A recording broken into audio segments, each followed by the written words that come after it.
जनवरी attempt के लिए prepare कर रहे हो पर कंफ्यूज हो कि कैसे क्रैक किया जाए, सो डोंट वरी गाइस, आज की वीडियो में मैं आपको फुल प्रूफ्ड स्ट्रैटेजी दूंगी कि कैसे आप अपने जनवरी अटेम्प्ट को एक एज अ गोल्डन अपॉर्चुनिटी में कन्वर्ट कर सकते हो।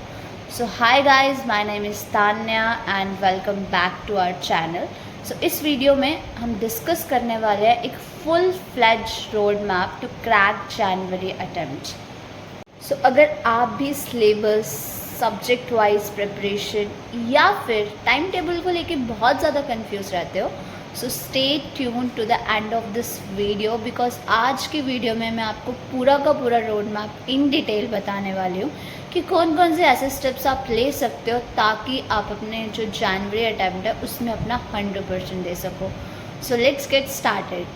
आप लोग सोच रहे होंगे कि कब से मैं बोल रही हूँ कि जनवरी attempt as a golden opportunities, because हमें भी पता है कहीं ना कहीं कि जेई को क्रैक करने के लिए हमारे पास दो ही अटेम्प्ट्स होते हैं, एक होता है जनवरी और एक होता है हमारा अप्रैल अटेम्प्ट। अब मैं क्यों बोल रही हूँ भाई जनवरी अटेम्प्ट मेरा क्लियर नहीं होता तो अप्रैल तो है ना मेरे पास, तो अप्रैल में कर लेंगे। बट देखो कहीं ना कहीं अगर आपको जनवरी अटेम्प्ट में अपना अच्छा देते हो, देखो अगर जनवरी अटेम्प्ट में अपना अच्छा दोगे तो होगा क्या।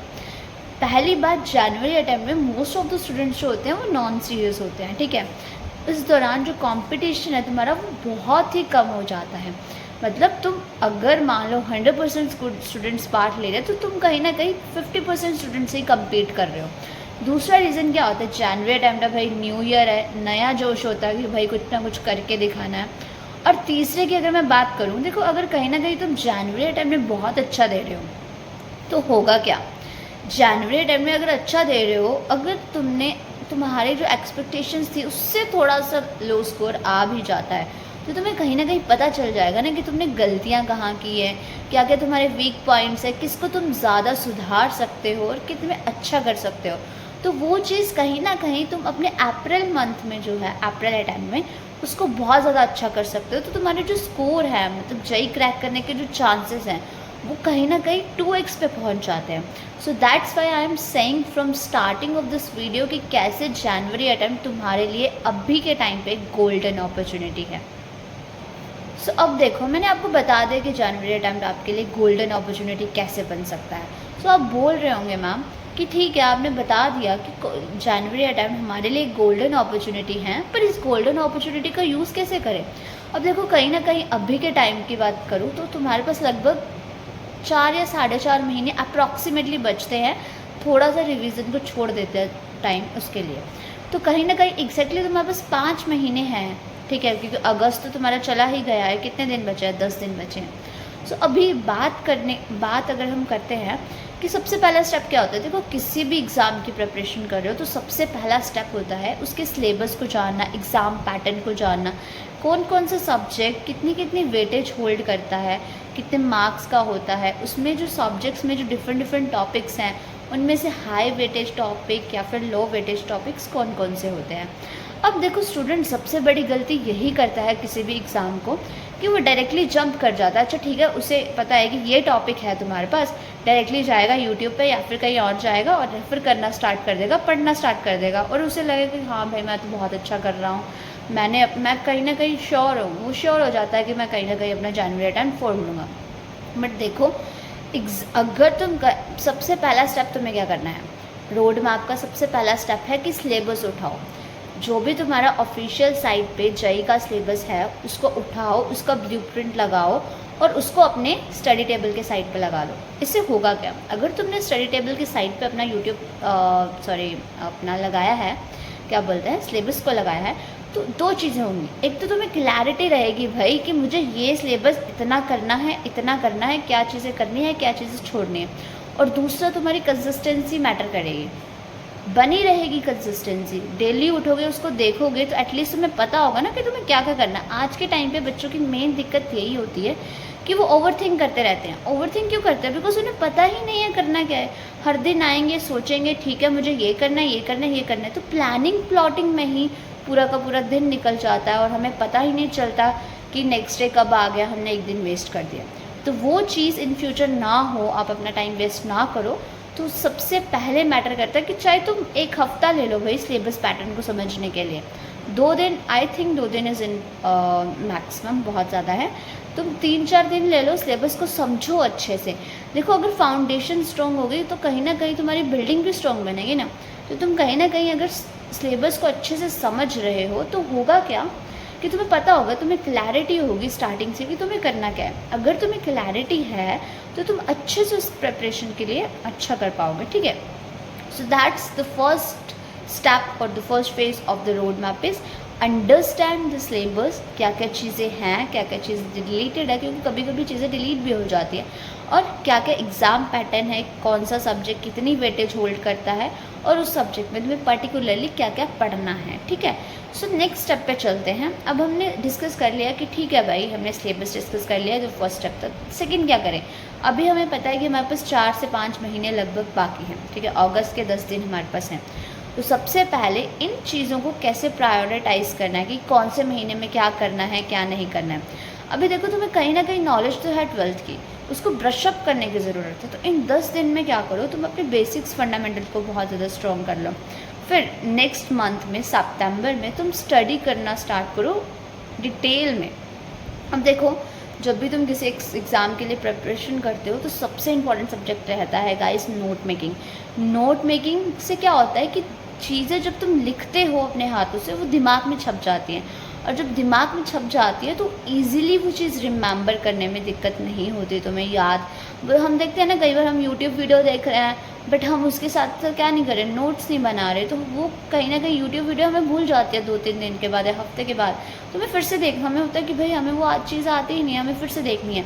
अगर तुमने नोट्स बनाए होंगे so instead of seeing that long video you can just refer to that notes once, और तुम्हें क्या होगा रिवीजन के टाइम पे वो नोट्स जो है वो कहीं ना कहीं बहुत ज़्यादा हेल्प करेंगे।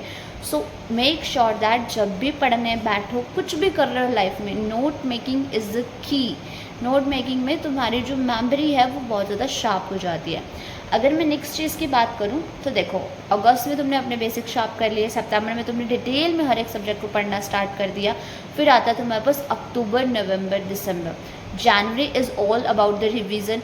जो ये 3 महीने तुम्हारे पास बचते हैं, लास्ट का जो महीना है दिसंबर में तुम्हें क्या करना है, सिर्फ प्रैक्टिस करनी है, मॉक टेस्ट देने हैं, ठीक है। और तुम्हारे पास जो अक्टूबर और नवंबर है, अक्टूबर और नवंबर में समझना स्टार्ट करो कि कौन कौन से तुम्हारे पास ऐसे टॉपिक्स हैं जिनमें तुम वीक हो। देखो तुम्हारे पास 2 चीज़ें होती हैं, एक होता है हाई वेटेज टॉपिक और एक होता है low weightage topic. High weightage topic जो होते हैं उन पर ज़्यादा फोकस करो। देखो हाई वेटेज टॉपिक्स में तुम्हें क्या क्या चीज़ें नहीं आ रही, कौन कौन से टॉपिक्स तुम्हारे लिए वीक है, तुम्हें किन पे इम्प्रूवमेंट करनी है।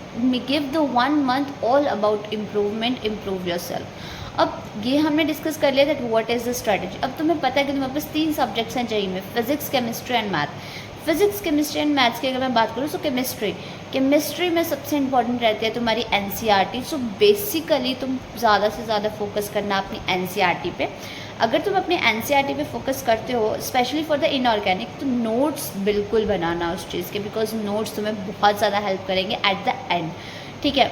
सो अगर मैं फिज़िक्स की बात करूँ तो फिज़िक्स और मैथ में कहीं ना कहीं फॉर्मूलाज होते हैं, तो तुम्हारी प्रैक्टिस उस चीज़ में बहुत ज़्यादा मैटर करती है। जितनी तुम प्रैक्टिस करोगे उतना तुम्हारे लिए बढ़िया होगा, ठीक है।